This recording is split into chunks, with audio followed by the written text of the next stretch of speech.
Well, we've just spent a magnificent night camped on the river here at Trilby Station, and I thought I'd catch up with Liz this morning, have a little chat and find out what there is to do around here.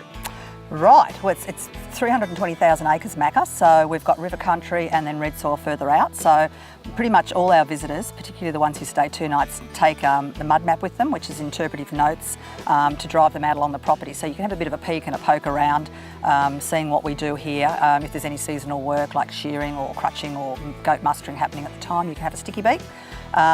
There's an old homestead out on the map, on the drive, which is set up the way it was in 1965. So, you know, books in the bookshelf, medicines in the medicine cupboard.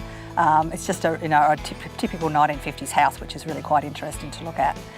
We've got old steam engines because they used to farm here in the 1800s, so all that sort of thing. And then people with kids, well, kids love to poke around that sort of stuff, but they also like to canoe and to fish, catch yabbies and cook them on an open fire.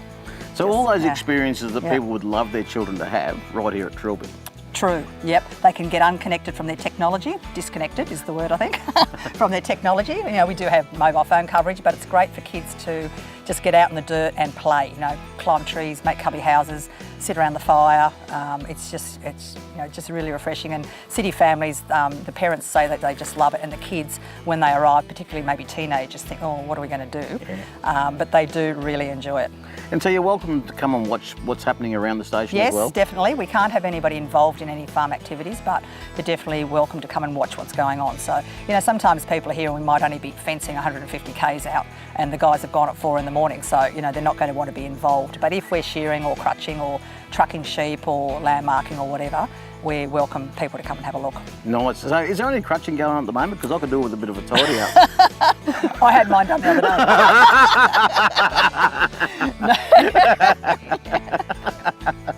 In fact, if you had been here day before yesterday, we were shearing. So. Oh, good. I could have got my back done. Well, I'm not sure how much they would have got for it in Italy, but probably very big in Oxford Street. At the moment, you know, it's very dry, as you can see. We haven't had rain for a long time, so we're hand feeding sheep. So that's an interesting concept for people to see.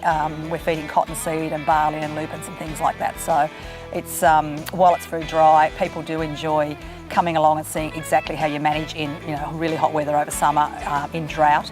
And then they always say, well, we'll come back after you've had good rain and we'll see what it looks like when the grass is, you know, so high you can't see out the window of your car. And why wouldn't you? Yeah, true. Yeah. Now, I'm hearing a bit of a buzz on the street that there might be something exciting happening in the region as well for tourism. What's that? Oh, I'm really rapt about this. Dunlop Station, which Trilby was part of Dunlop when it was 1 million acres back in the early 1900s, are finally opening to the public. Oh, right.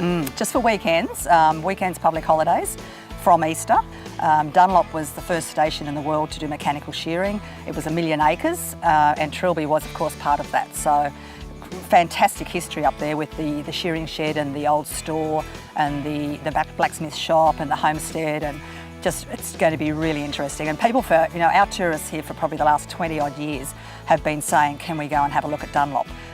But it's, you know, it's not on our property. So now it's just opening to the public, and Kim's going to be really run off her feet with that on weekends. It's going to be great. So people can now time it, so they can time a stop at Dunlop over the weekend or a long weekend, yes, and then make their way here to Trilby. True, we're only 10 k's down the river, so Kim is going to have some campsites as well. But otherwise, if people want a hot shower and washing machine and a few more mod cons, they can be staying here. It's a 5-minute drive up the river. Can we go and check out Dunlop? Definitely. All right. Well, while we go and check out Dunlop, why don't you put it on your bucket list?